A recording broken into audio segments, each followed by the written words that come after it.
화평하게 하는 자는 복이 있나니 그들이 하나님의 아들이라 일컬음을 받을 것이다 라고 하신 주님의 말씀을 잠시 함께 확인해 봤으면 좋겠습니다. 먼저 이 화평하게 하는 자에 있는 화평, 이 에이레네, 평화라는 헬라어 에이레네와 화평하게 하는 자, 즉 만들다라는 헬라어 포이에오가 합쳐진 말입니다. 그러니까 화평하게 하는 자라는 뜻은요, 쉽게 말씀드리면 평화를 만들기 위해서 무언가 적극적으로 노력하는 사람이 화평하게 하는 자입니다. 평화를 만들기 위해서 적극적으로 노력하는 사람, 그냥 단순히 평화롭게 잘 지내는 사람 그 수준이 아니라는 거죠. 평화를 위해서 적극적으로 힘쓰는 사람. 여기서의 평화가 무엇입니까? 평화에 많은 정의가 있지만 우리가 생각하는 평화의 정의는 온전한 상태를 말합니다. 깨어지지 않는 상태, 찌그러지지 않은 상태, 온전한 모양, 그것을 우리가 평화라고 불러요. 이 평화를 한글 성경에서 쭉 번역할 때 화평이라고 번역하기도 하고 평안, 화목이라고 또 번역을 하기도 했습니다. 조금씩 의미가 다르게 쓰일 수 있지만 근본적으로는 똑같습니다. 찌그러지거나 깨지지 않은 그 온전한 상태를 말합니다. 우리가 우선 이 평화는요, 나 자신에게 적용이 되어야 됩니다. 해당되어야 됩니다.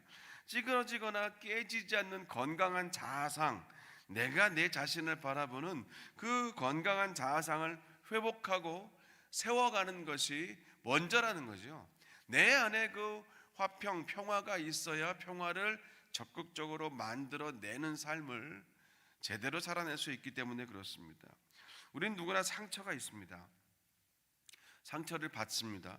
근데 그 받은 상처가 흉터가 되어서 트라우마가 되기도 하고 가깝고 또 먼 사람들 혹은 이름 모를 누군가를 아주 힘들게 할 때도 있는데 사실은 그 전에 우리가 받은 상처, 그 상처를 방치하여 생긴 흉터, 그 흉터에서 계속해서 올라오고 있는 트라우마, 그것은 우리 자신을 먼저 힘들게 하죠. 누구를 어렵게 하고 힘들게 하기 전에 먼저 그것들은 우리 자신을 힘들게 합니다. 그렇기 때문에 우리가 건강한 자아상을, 하나님 안에서의 건강한 자아상을 회복하는 길은 먼저 나와 하나님과의 관계를 바르게 함을 통해서 가능하다는 것을 기억해야 합니다. 나를 아시는 하나님, 나를 지켜보시는 하나님, 나를 받아주시는 하나님, 그럼에도 불구하고 나를 이해해 주시는 하나님, 이 하나님의 사랑과 은혜 안으로 우리가 더 깊이 들어갈수록 우리 자신이 더 온전한 상태가 될 수 있기 때문입니다. 왜냐하면 하나님은 우리의 창조주이시고 우리의 아버지와 보호자가 되시기 때문에 그렇죠. 하나님을 아는 만큼 나 자신을 사랑할 수 있습니다. 하나님을 안다는 말 속에는요, 근본적으로는 삼위일체 하나님 안에 있는 평화와 그 화평의 관계, 삼위 하나님 안에 있는 삼위 하나님의 평화와 화평의 관계를 깨닫는다는 의미가 있어요. 그렇기 때문에 이 삼위일체를 통해서 우리에게 하나됨의 온전함, 그것을 보여주신 그 하나님과의 관계가 바르게 세워져 간다라는 말은 하나님과의 평화를 이룬다, 하나님과 화목하게 된다라는 말로 우리가 바꿔 말할 수 있는 겁니다. 여기가 오늘 예수님 말씀하신 평화를 만들기 위해 노력하며 사는 성도들의 첫 번째 단추가 됩니다. 하나님과의 화평과 화목과 하나님과의 평화를 통해서 먼저 내 안에 균형 잡힌 온전한 평화가 비로소 가능하기 때문입니다. 그리고 이 첫 번째 단추의 재질이 바로, 만들어진 재질은 예수 그리스도의 십자가로 되어 있다는 것 우리가 잊지 말아야 되죠. 예수님의 십자가가 바로 죄인된 우리, 상처 입은 우리, 평화가 깨어진 우리를 다시 하나님과 화목하게 하는 능력이 되시기 때문에 그렇습니다. 십자가를 붙들고 사는 삶이야말로 하나님과의 평화를 이루며 사는 복된 삶이기 때문이죠. 그런 차원에서 에베소서 2장 14, 15, 16, 17, 18절 이 중요한 말씀을 우리에게 이렇게 선포합니다. 그는 우리의 화평이신지라 둘로 하나를 만드사 원수된 것 곧 중간에 막힌 담을 자기 육체로 허시고 법조문으로 된 계명의 율법을 폐하셨으니 이는 둘로 자기 안에서 한 세 사람을 지어 화평하게 하시고 이 십자가로 이 둘을 한 몸으로 하나님과 화목하게 하려 하심이라. 원수된 것을 십자가로 소멸하시고 또 오셔서 먼 데 있는 너희에게 평안을 전하시고 가까운 데 있는 자들에게도 평안을 전하셨으니 이는 그로 말미암아 우리 둘이 한 성령 안에서 아버지께 나아감을 얻게 하려 하심이라. 십자가 없이 평안은 없습니다. 십자가 없이 화평과 평안은 없습니다. 우리 자신과 주변을 살펴보시면 깨어진 평화와 이 금이 간 관계들 속에 예수님의 십자가의 은혜와 그 메시지가 있는지 없는지 우리가 확인할 수 있지요. 깨어진 관계 속에 예수님의 십자가와 그 은혜가 있는가? 근데 진짜 복음 안에 살면 그런 깨어진 관계를 계속해서 메꿔가고 주님의 사랑으로 채워가며 살게 되기 때문입니다. 진짜 복음 안에 살게 되면은 만나는 사람마다 조금 지나면 금이 가게 되고 또 이 사람 만나서 좀 사귀다가 또 관계가 금이 가는 이런 일들은 불가능하게 됩니다. 우리 안에 내가 먼저 하나님과의 화평을 이루고 그리고 오늘 예수님 하신 말씀처럼 내가 그 화평을 이루는 삶을 적극적으로 모색하며 살아가기 때문에 오히려 우리를 통하여 깨어진 관계들이 메꿔지는 역사가 일어나는 것이 당연한 것이지, 복음으로 산다 말은 하면서 가는 곳마다 관계가 깨어진다면 심각하게 그 정체를 확인해 봐야 되는 것입니다. 내 안에 십자가가 없으면 평화를 이루는 삶, 오늘 주님 말씀하신 7번째 이 복의 삶은 시작도 못합니다. 내 안에 십자가의 그 은혜와 사랑과 복음이 없으면 평화를 이루는 삶을 살 수가 없습니다. 흉내는 낼 수 있는데요, 금세 바닥이 드러나게 되고 인내의 한계에 다다를 때 터져버리게 됩니다. 바로 이 자리에서 이제 평화를 만들기 위해 노력하는, 즉 화평하게 하는 사람들의 두 번째 단계가 시작됩니다. 평화를 만들기 위해서 적극적으로 노력하며 살라는 그 말씀이지요. 적극적으로 우리가 평화를 모색하고 평화를 만들어내고 이루어내면서 사는 것, 여기가 화평하게 하는 자의 실제적인 단계입니다. 왜 우리가 평화를 만들어내며 살아야 합니까? 그것이 바로 예수님의 사역이었기 때문입니다. 예수님이 이 땅 계실 때 삶으로 보여주신 그 중심 가치가 평화였기 때문입니다. 골로새서 1장 20절은 말합니다. 그의 십자가의 피로 화평을 이루사 만물 곧 땅에 있는 것들이나 하늘에 있는 것들이 그로 말미암아 자기와 화목하게 되기를 기뻐하심이라. 앞서 읽은 에베소서 2장이나 지금 골로새서 1장이나 이 말씀들이 공통적으로 가지고 있는 전제가 있습니다. 그것은 하나님이 태초에 창조하셨던 그 창조 세계의 원형은 조화와 평화와 화목이었지만 인간의 죄와 욕심과 탐욕으로 인하여 그 평화가 다 깨어져 버린 상태가 바로 예수님이 오기 이전까지의 상태라는 것이죠. 그래서 예수님의 사역은 하나님과의 화목이 깨어져 있던 자리에 화목이 되시는 것이고, 사람들 간의 화평, 그 화평이 깨져 있던 자리에 화평이 되시는 겁니다. 친밀함이 멀어져서 어색함이 되어버리고 화목함이 벌어져서 적대감이 되어져 버린 그 개인이나 공동체나 나라와 나라, 민족과 민족 간의 그 관계 속에는 그래서 오직 예수 그리스도의 십자가, 그 평화의 능력과 은혜만이 필요한 것이지요. 이것이 우리의 믿음이고 복음이고 우리가 오늘 다시 한번 기억할 이 말씀인 것입니다. 그렇기 때문에 우리에게는 화목하게 하는 직분이 있다라고 우리가 오늘 말씀을 그렇게 해석할 수 있는 거예요. 고린도후서 5장 18, 19, 20절은 이렇게 말합니다. 모든 것이 하나님께로 났으며 그가 그리스도로 말미암아 우리를 자기와 화목하게 하시고 또 우리에게 화목하게 하는 직분을 주셨으니 곧 하나님께서 그리스도 안에 계시사 세상을 자기와 화목하게 하시며 그들의 죄를 그들에게 돌리지 아니하시고 화목하게 하는 말씀을 우리에게 부탁하셨느니라. 그러므로 우리가 그리스도를 대신하여 사신이 되어서 하나님이 우리를 통하여 너희를 권면하시는 것 같이 그리스도를 대신하여 간청하노니 너희는 하나님과 화목하라. 우리가 받은 이 화목하게 하는 직분은요, 하나님이 예수님을 통해서 주신 것이라고 성경은 말합니다. 이 직분을 맡은 우리를 성경은 그리스도의 사신, 그리스도를 대신하여 말하고 그리스도의 삶을 살아내는 그 사신이라고 말합니다. 사명자, 맡은 자를 말하는 것이죠. 본질적으로 여기에 우리 그리스도인들의 사명과 정체성이 들어있는 것입니다. 하나님과 화목하게 되어서 화목 제물 되신 그 예수 그리스도를 믿고 영접함으로 화목이 필요한 이 세상에 그 예수 그리스도를 전하는 것, 이것이 복음이고 우리의 믿음의 길입니다. 정체성이자 사명인 것이죠. 다시 한번 말씀드립니다. 내가 먼저 하나님과 화목하게 되는 것, 그리고 화목 제물 되신 그 예수 그리스도를 믿고 내 안에 품고 살면서 화목이 필요한 이 땅 안에 내가 그 화목을 전하는 자로, 직분을 맡은 자로, 사명을 맡은 자로 사는 것, 이것이 우리의 정체성이자 복음으로 사는 그리스도인들, 우리 오렌지 하는 교회 성도들의 모습이 됨을 믿으시기를 간절히 축원합니다. 아멘입니다. 우리가 그러기 위해서 오늘 우리는 먼저 화목이 필요한 영역들을 좀 발견하고 규정을 해야 합니다. 가깝게는 당연히 사람과 사람 사이에 화목이 필요하죠. 가정과 가정, 친척들 사이에도 화목이 필요하고요. 또 공동체와 공동체, 나라와 나라를 넘어서 사실은 창조 세계까지, 하나님이 창조하신 이 온 만물, 이 창조 세계까지 화목이 필요하다는 것을 우리가 계속 거기까지 시선을 넓히고 살아야 합니다.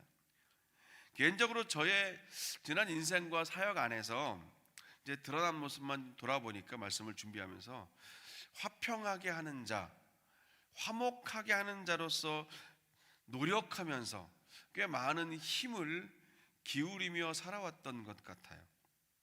제가 일부러 의도하진 않았는데 하나님이 그런 자리로 많이 인도하셨다는 것을 오늘 말씀을 준비하면서 다시 한번 깨닫게 되었습니다. 물론 제가 부모님께 물려받은 성품도 있을 것이고 자라온 환경도 있겠지만 갈등이나 다툼을요 그냥 체질적으로 좀 불편하게 여기는 게 제 안에 있어요.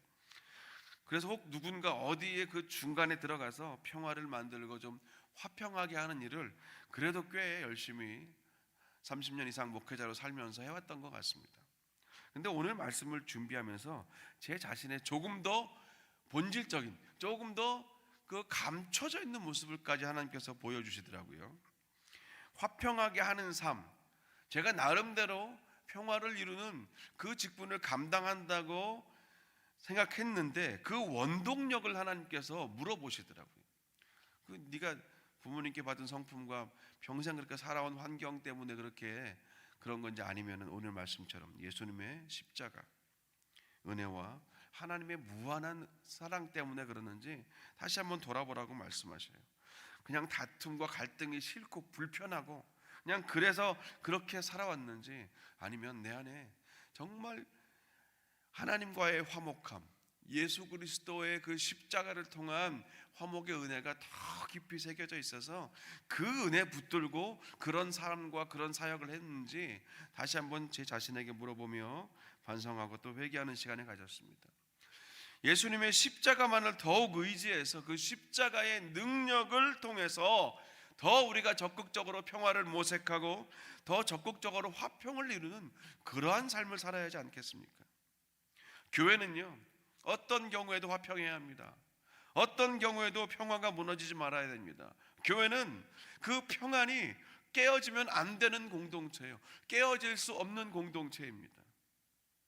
그런 교회를 통해서, 그 교회를 통해서 가정들이 바르게 세워질 수 있어요. 그런 교회를 통해서 우리의 다음 세대들이 바른 신앙을 갖게 되는 겁니다.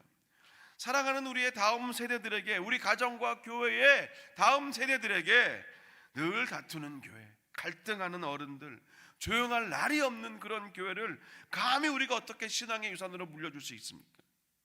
바라기는 오늘 예수님께서 화평하게 하는 자가 복이 있다고 말씀하시면서 그들이 하나님의 아들이라 일컬음 받을 것이다 하신 이 말씀을 기억하셔야 됩니다. 누구에게 일컬음을 받습니까? 무엇이라고 일컬음을 받습니까?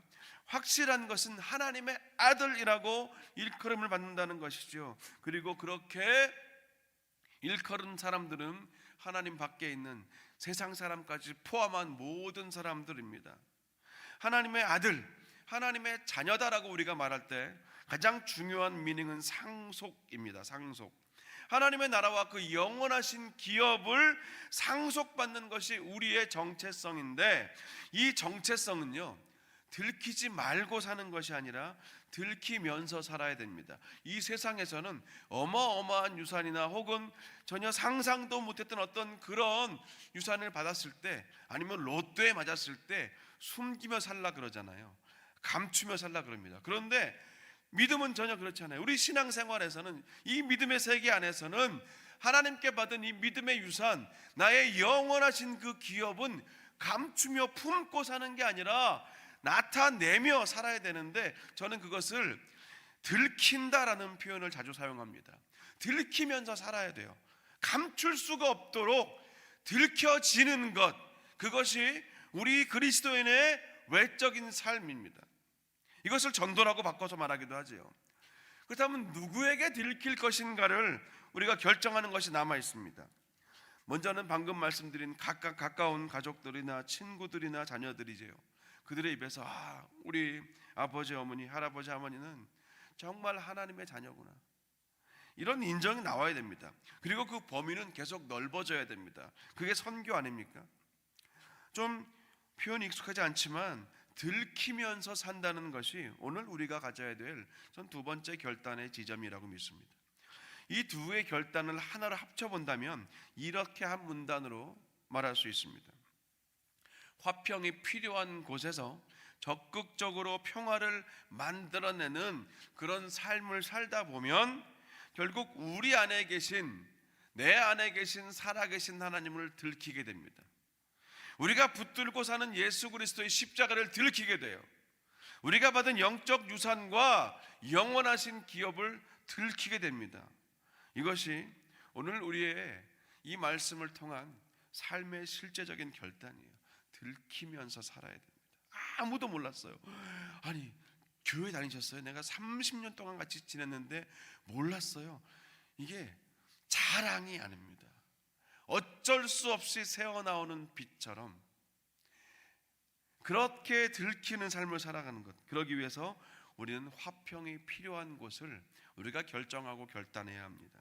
당연히 가정과 교회와 일터와 우리의 일상의 만남들은 기본값으로 되어 있어야 합니다. 그 다음에 어디까지 지경을 넓혀가는 것인가, 그것이 우리의 영적 과제입니다. 그런 거죠. 나와 아무 직접적으로 관계가 없다고 해서, 이번에 특별히 연관되는 분들이나 어떤 그런 상황이 없다고 해서 이번 LA 대화제를 그냥 못 본 채 넘어갈 수 없는 것이죠. 이름도 모르고 성도 모르는 사람들이라고 해서 열방 안에서 주님의 사명을 감당하고 계시는 선교사님들과 그 동역자들을 우리가 외면하고 갈 수 없습니다. 당장 내가 귀찮고 내가 좀 불편하다고 해서 지구 환경을 오염시키고 해양 생물을 죽게 만들고 하나님의 창조 세계를 병들게 만드는 일에 우리가 무관심하게 살지 않아야 하는 것입니다. 간절히 바라기는 오늘 말씀처럼 예수님이 십자가 생각하시면서 적극적으로 화평을 이루고 평화를 이루고 화해와 화합의 도구로 그렇게 쓰임 받으시는 저와 여러분 되시기를 주님의 이름으로 간절히 축원합니다.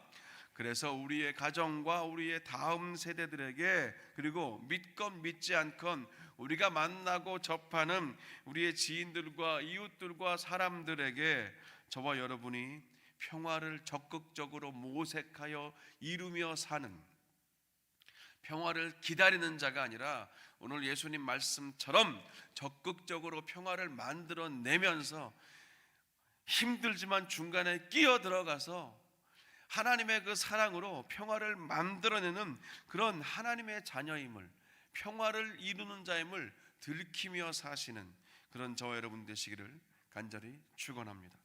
기도하겠습니다. 하나님 아버지, 오늘 주신 예수님의 7번째 이 복의 말씀을 우리가 받습니다. 화평하게 하는 자는 복이 있나니 그들이 하나님의 아들이라 일컬음을 받을 것이라. 우리가 이 말씀의 의미를 이 시대에 오늘 우리의 자리로 한번 가져와 보며 또 그 빛 가운데 나아갑니다.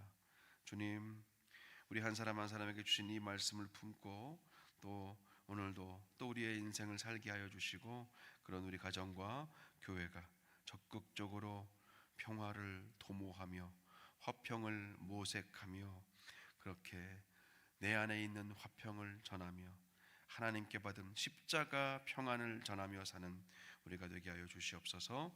예수님 이름으로 기도합니다. 아멘.